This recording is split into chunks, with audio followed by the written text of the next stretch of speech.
É possível devolver um imóvel financiado pela Caixa?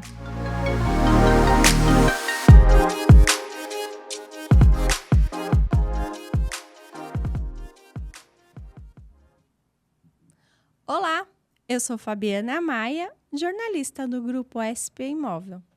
Para dar continuidade à nossa série especial sobre financiamento imobiliário, estamos aqui com a Débora Pesotti, ela que é correspondente bancária da Caixa.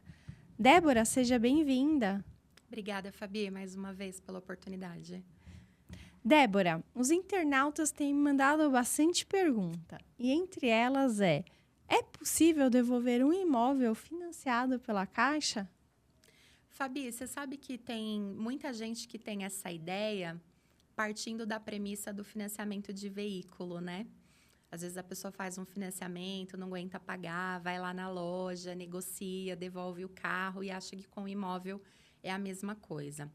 O Código Civil diz que a transferência de uma propriedade se dá pelo registro da matrícula. Tem até um jargão famoso que diz que quem não registra não é dono. Uma vez que esse cliente fez o financiamento, ainda que por instrumento particular, porque o documento do banco não é uma escritura pública, esse documento vai ser registrado lá no cartório de registro de imóveis, tá?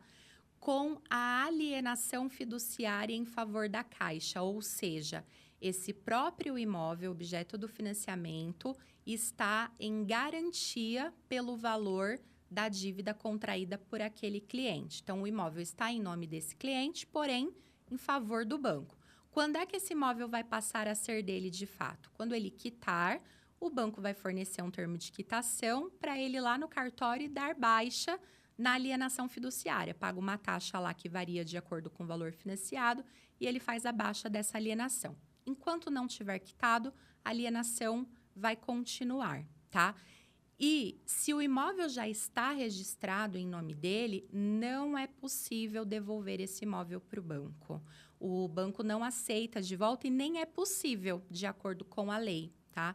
Então, muitas vezes o cliente me procura como correspondente, apesar de não poder atuar no pós, mas como sugestão, como conselho. E nesses casos, a saída para o cliente que não está conseguindo fazer o financiamento é vender a propriedade. Entendi. Então, primeiro vende o imóvel, certo? Mas ele consegue procurar o banco? O banco é acessível para poder renegociar uma possível falta de pagamento, algum problema que esse cliente esteja com o imóvel, o banco está aberto? Sim, inclusive, eu já participei uma vez de uma situação onde o cliente estava inadimplente com o banco tentava de várias formas entrar em contato, o cliente não atendia o telefone de forma nenhuma. Era uma época que a gente ainda não tinha WhatsApp, né? Nem todas as agências da Caixa se utilizam do WhatsApp, mas alguns já sim. E a agência me pediu ajuda, perguntando se eu tinha contato com esse cliente, porque às vezes o correspondente tem contato na rede social, né? A gente tem outras formas de chamar pelo cliente que o banco não pode fazer a utilização. E eu tinha o cliente no telefone e eu tinha ele na rede social. Então, eu chamei, perguntei se estava tudo bem, em primeiro lugar, ele disse que sim. E eu disse que a agência estava tentando falar com ele. Dei o número de telefone, não podia constrangê-lo, obviamente. A Caixa não pediu para que eu fizesse cobrança, só me perguntou se eu tinha algum outro número, até porque podia ter mudado, né?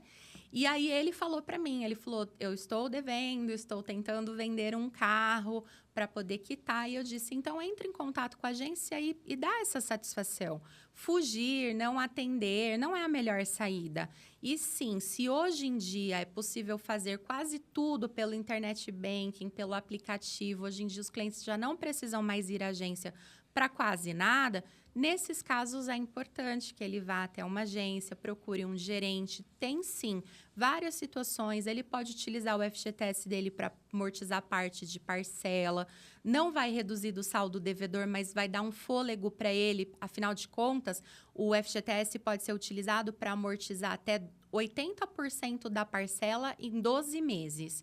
Então, por exemplo, uma conta fácil aqui. Se eu tenho uma parcela de R$1.000 e o meu FGTS cobre R$800 dessa minha parcela, não tenho mais que arrumar 1.000, eu tenho que arrumar 200, né?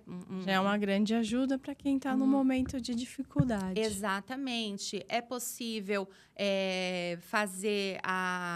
pular ali parcela. Eu ia perguntar exatamente isso. Sim, é possível. É possível jogar, né, num termo mais popular, para o final do contrato, que aí existe ali a junção dessas parcelas lá no saldo devedor, e esse saldo é repactuado. Então, existe sim possibilidade, o gerente é acessível, e nesse momento é importante porque o gerente tem essa possibilidade de dar a ele algumas possibilidades que se encaixem ali no orçamento dele, né, para que ele não fique inadimplente por muito tempo, porque além do incômodo das ligações que vão acontecer por conta do débito, haverá restrição, né, nos órgãos de proteção ao crédito e até mesmo a possível retomada do bem, fazendo com que a Caixa se utilize do instrumento da alienação fiduciária. E até mesmo, né, Débora, porque também não é de interesse do banco retomar com o imóvel, né? Para eles não vão sair ganhando com isso. De forma nenhuma, o imóvel é patrimônio, o banco não ganha dinheiro com patrimônio, é um patrimônio sem liquidez, né? Então, não faz sentido ter imóvel ali em estoque. E quando esse imóvel vai para venda, seja leilão, seja venda direta, né, existe custo também para o banco. Até porque, para que o banco se utilize do instrumento da alienação fiduciária, ele já tem custo logo de imediato, que é o recolhimento do ITBI. Que é o Imposto de Transmissão de Bens Imóveis, ele precisa recolher o ITBI para o município, né? Então, por exemplo, na cidade que eu tô, Mauá, são 2% sobre o valor do bem, São Paulo, 3% sobre o valor do bem. Ele já tem custo para fazer essa retomada, né? Fora todas as outras... todos os outros custos que ele tem para poder ter ali o devido processo legal para que esse imóvel vá para leilão e seja retomado da forma que a lei manda. Então, não é interesse do banco e ele esgota todas as possibilidades de negociação, de acordo, sim, para que essa retomada não aconteça. E se acontece, não é também com 1 mês, 2, 3 meses que vai acontecer. Primeiro vai se esgotar essas possibilidades. Entre as possibilidades que você mencionou aqui, o caminho ideal seria vender um imóvel. Mas a gente também sabe que vender um imóvel leva um tempo. O banco entende isso? Não, o banco entende que o cliente está inadimplente e que ele precisa resolver, né? O que acontece muitas vezes, quando a gente fala de apartamento, o cliente atrasou parcela do banco, ele está atrasado com condomínio, ele está atrasado com IPTU. Então, o que acontece muitas vezes é que a pessoa não acredita que ela vai perder o bem, ou ela acredita que daqui uns dias ela vai resolver aquela situação, não conversa com ninguém, não pede ajuda, acha, às vezes, que porque tem criança, porque tem idoso, isso não vai acontecer, e não é uma verdade, tá? Então, o cliente precisa, sim, buscar essa alternativa e, se ele não conseguir, com os esforços próprios, colocar o imóvel à venda. Claro que não é possível estimar o tempo que vai acontecer a venda, mas, nesses casos, normalmente, esses imóveis tendem a ser vendidos por um valor abaixo do valor que vale, justamente porque esse vendedor vai precisar comunicar ao comprador o problema que ele está passando, e esse comprador precisa, muitas vezes, arcar ali com, claro que descontando do valor do imóvel, mas arcar com o valor de IPTU, de condomínio e tudo mais. Então, vendendo por um valor mais acessível, a tendência é que se venda mais rápido. E aí entra também a questão da negociação com o banco. Como eu disse nesse exemplo, o cliente de fato vendeu esse carro, demorou uns 60 dias para ele regularizar, mas quando ele conseguiu vender, ele conseguiu colocar todas as parcelas que estavam em atraso e o gerente do banco estava ciente. Não deixou de receber as ligações, né, de cobrança, o nome ficou restrito, mas conseguiu resolver. E imóvel na planta. A gente compra lá o imóvel na planta. Início é feito com a construtora. Depois assinou o financiamento com o banco. Nesse tempo, ficou pronto o imóvel, estou lá pagando no modo tradicional. Vou financiar pela Caixa. Financiei, mas desisti. Eu posso desistir? Isso daí seria o devolver para a Caixa? Não. Não, você comprou um imóvel, ele está sendo construído, ficou pronto e você vai fazer o financiamento, né? Enquanto você não fez o financiamento, você não é dona daquela propriedade, porque você ainda não terminou de pagar. Então, se você não fez o financiamento porque você não quis, você se arrependeu, você desistiu, ou até mesmo porque você não conseguiu crédito, tentou em várias instituições e não conseguiu crédito, é um distrato com a incorporadora. Com a incorporadora. Isso. Não entra o banco Não entra o banco. Agora, depois que fez o financiamento com o banco, aí não cabe distrato. Até o momento de assinatura, por exemplo, eu assinei o contrato, não registrou. Ainda tem como resolver. Agora, depois do registro desse contrato, aí não cabe mais o distrato. Mas aí depois que eu assinei o financiamento com o banco, eu também não tem como mais desistir. Então, enquanto assinou só o contrato, que é um instrumento particular, sim, ainda é possível, mas o registro é feito muito imediatamente ao registro, à assinatura do contrato, né? Mas, assim, eu já tive cliente que assinou, saiu comemorando a assinatura do contrato, chegou em casa e foi... pensar? Não pensar. Ele tinha tido tempo para isso, mas chegou em casa e recebeu notícia de desligamento da empresa, por exemplo, né? Então, ele teve ali a oportunidade de fazer a desistência. Conversando, é claro que ele teve todas as penalidades que hoje, por exemplo, depois da mudança da lei, né, que é conhecida como lei do distrato, a vendedora, né, seja a construtora incorporadora que tem ali registrada na matrícula o patrimônio de afetação, ele pode reter 50% do que o cliente pagou, isso já é pacificado. Quem não tem esse instituto do patrimônio de afetação perde 30%. Então, o cliente pode desistir? Pode, mas ele não vai ficar livre das penalidades. No entanto, não é uma desistência com o banco ainda por conta da falta do registro, tá?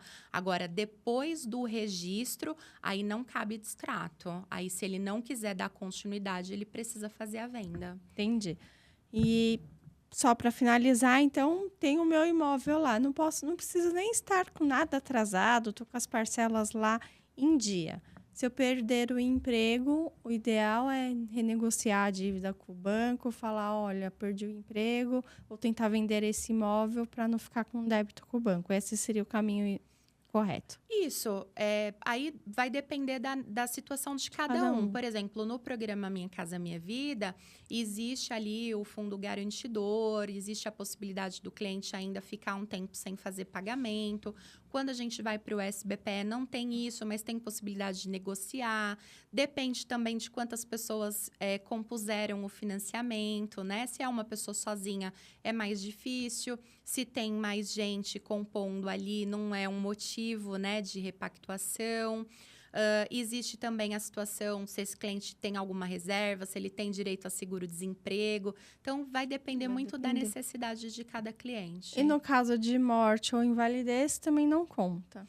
Em caso de morte e invalidez, existe um seguro em cada parcela de financiamento, independente da modalidade, independente da instituição financeira, que cobre até o limite da proporção da renda de cada um, né? Então, a pessoa que é 100% de renda, ele tem 100% da cobertura. Se compõe renda com mais pessoas, precisa fazer ali o proporcional e normalmente está no próprio contrato, tá? Bom lembrar também que, como qualquer seguro, ele pode ser coberto. Então, vai depender da causa da morte, vai depender se já existia antes da contratação do financiamento, mas é possível cobrir. Se não 100%, ali na proporcionalidade da renda desse mutuário. Entendi. Obrigada, viu, Débora, pelos esclarecimentos aqui. Se você gostou desse vídeo, curta, compartilha, se inscreva em nosso canal. Até o próximo!